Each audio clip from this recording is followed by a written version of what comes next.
বলছি শর্টটা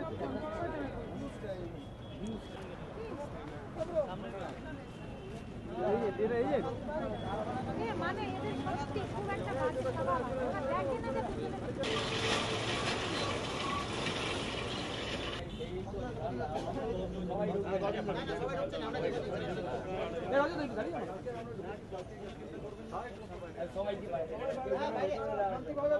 শান্তিভাবে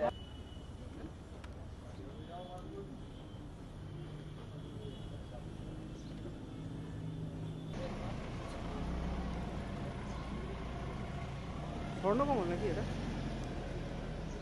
আমাদের ঘরে থাকতে পারছি না, আমাদের জীবন শেষ। আমাদের অবস্থা কি হচ্ছে? আমাদের নিজেদের টাকা 50 লাখ, আমার প্রায় 60 লাখের উপরে